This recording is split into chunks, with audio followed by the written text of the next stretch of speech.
Considering I said how good the forgiving the Ping G425 driver is, he wasn't making it look very forgiving yesterday, and he put it in so many fairways. It was for me. I probably wanted Lee Westwood to win mainly because I feel like he's playing so good at the age of 48, and we saw him go toe-to-toe with Bryson last week at Bay Hill, and he only just missed out there to be in the final group again on Sunday, playing with Bryson, which I bet that's not happened that many times. 2 players in the final group week after week.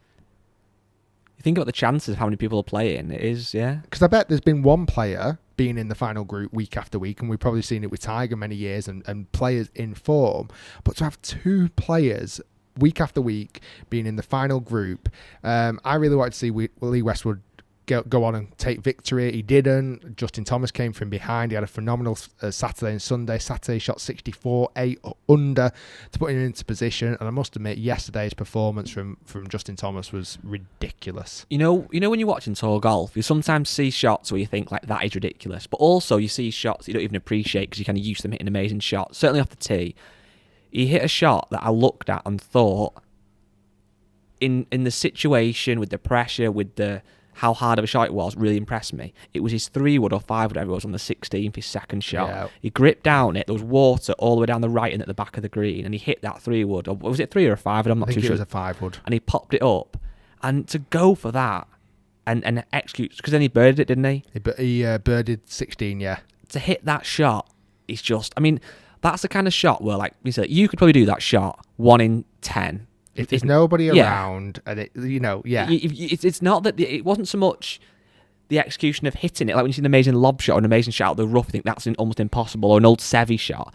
That was a shot where it's doable, but in that situation, what a ridiculous golf shot that was. Yeah, no, he was phenomenal, and like I say, he deserves winning. He's had a bit of a tough year with, things that he's done himself, obviously with the kind of slurs that he mentioned at the start of the year, which we have touched on, so we don't need to kind of dive into again. He's kind of been dropped by Ralph Lauren clothing line. His grandfather's just passed away recently.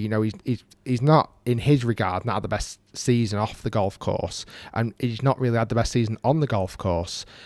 But that performance was just epic, and it'll be interesting to see how he goes on from here, because he deserves to be competing every week. He is phenomenal. I remember when he was almost just known as Jordan Spieth's friend. Yeah. And now look at him. Yeah. I saw your tweet about should the players be a major instead of the USPGA. It got mixed response. It got very mixed response, and you know what? I probably tweeted it in the spur of the moment, because how much I thoroughly enjoyed it. And when look at the major lineup, I love the Masters. I love it to bits. For me, start the season. It's only a few weeks away now. I mean, it's just epic. Always at the same venue. You can't replace the Masters. You can't. And I feel like with the Open, you can't replace the Open. The heritage, the history, the atmosphere. And it's ours. It feels like it's ours, doesn't it? And I love the fact it moves to these iconic golf courses around the UK. It's just phenomenal. I love the Open. The ones I'm not personally attached to is the US Open and the USPGA. US Open I probably like more than the PGA, just because I know it's more of a test. Like when I think US Open, I think Pebble Beach. I think I'm trying to think of the golf courses like Bethpage, Black. I feel like it's a proper test, and you never know what you're going to get, and it's a real demanding event. Well, is that it though? Is that because you've got the Open is the Open? It's in the UK or Ireland or whatever. You've then got the Masters, which is at Augusta every year. It's the first major of the year. It's all pristine. You've then got the US Open, which is renowned, like you said, for being a test. Then what's the USPGA? I always feel like the USPGA for me is on a golf course that's normally much more of a stadium golf course. That's much more for the long hitters, for like a Quail Hollow or a what was that one that DJ won it at now? My probably history of USPGA is not as good, and maybe that's a bit of a telltale sign. Like I can't really remember that many places it's been at in the past. I'm not taking anything away from the winners, and so if you didn't see my tweet, I basically said, let me get the wording up actually, because this will give some context. I said something along the lines of, should the players be a major? Should it maybe replace the USPGA? and the tweet got loads of interaction. It got lots of like and lots of support, but also some negativity. I saw a great comment about somebody not liking the 17th, and I think, you know what, I kind of agree with that. I think it's a great hole to watch in terms of excitement, but what I think's strange is if you kind of go for the safe shot and go middle of the green, the putt you've then got is ridiculous, isn't it? Yeah. So it's almost like you either go for it and risk it, which is fun to watch, but then you can easily go in the water. The wind can change so much, but then so many of them hit that nice sand eye in the middle of the green, had like a 30-40 footer downhill with a swing. Anything past the hole just rockets on. Yeah, and I saw I saw that same tweet, and I thought, yeah, is that fair? Is that too much of a Mickey Mouse hole to determine a major champion? Because you've got 16 is a really difficult hole, the par 5. You've got the 17th, obviously the Island Green, one of the most famous par 3s in the world, if not the most famous par 3 in the world. Yeah, for sure. Then you've got the 18th hole, sweeping round the lake, finishing hole, par 4, really tough test. And again, it's just almost, and any major could do this. One slightly misstruck shot can turn into a massive score. Is it more as well, though, how the wind on that hole can make such a difference? I know it's always a case of the luck of the draw or the tee time, but if you went out in a morning tee time, someone's an afternoon tee time, with that hole, it can make such a difference that could be deemed as unfair. I don't know. For me, in retrospect to the tweet, I think it should stay where it is. I think it's the biggest event out of the majors, outside of the majors. Yeah. Would you agree? 100%. And I quite like how it does sit slightly different to the majors. You know, I'm still not the biggest fan of the USPGA, but that's just like say I don't think, and I would guess that's most people's feeling. If they were ranking the 4 majors, that's got to be the 4th. It would. I think we've done polls on that before on Twitter, and that's the case. But equally. And that's the one I'll probably look forward to the least. But having said that, if you had Tiger, Rory, Bryson, and Lee Westwood down that, in contention at the end, it would be irrelevant what major it is, wouldn't it? You'd just be loving it. So it's one I look forward to the least. But equally, you've got all the best players there normally. It still has potential every year to be amazing. Yeah. What I did love about Sawgrass, and why I do kind of go back to that idea that I do think it would actually be a really good major event as well, is the fact there's no winner till that last putt goes in. Because of the unpredictability of those last 3 holes. You know what I mean? Like some golf courses, if somebody's 1 or 2 ahead and they've got a fairly easy run, like they're going to make bogey at worst. Yeah.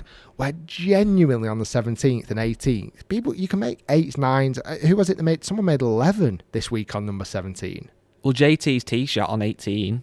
Oh, that was mad, wasn't it? That was like, did you see the delayed club twirl? That was sick. That was like the perfect. Obviously pulled it a fraction. Had a bit of a bad bounce and a kind of a good bounce. Ended up being the perfect shot result wise. Yeah. He must have been twitching as that was through the air. One bad kick to the left and that's gone. I tweeted when the ball landed, oh my God, Thomas line or something. And then when I started watching it, I thought, oh, he's proper mishit that. That wasn't intentional. He's hit his 3-wood, trying to draw it around the lake. He's hit it from the toe. It's shaping a lot, and then managed to cling onto the edge and leave himself an optimum place back in. I think we dive a little bit more into tour. Lee Westwood. Yeah. Obviously second. Took away a huge amount of money. Do you think, and it sounds like a mad question to ask this, do you think he would be happy or disappointed with his last 2 weeks of performances and results? Depends. If you said to him before these 2 weeks, you're going to come, what's he come second and second? I didn't know if he'd finish second in the end or not, but yeah, second and second. I'm sure he'd take it. Yeah. But if you said he was in the final pair in both weekends and he's not won either, you'd probably be disappointed, wouldn't you? And it was like, do you remember the other week when we did the podcast when we said about him winning a major, will he ever do it now because of that pressure?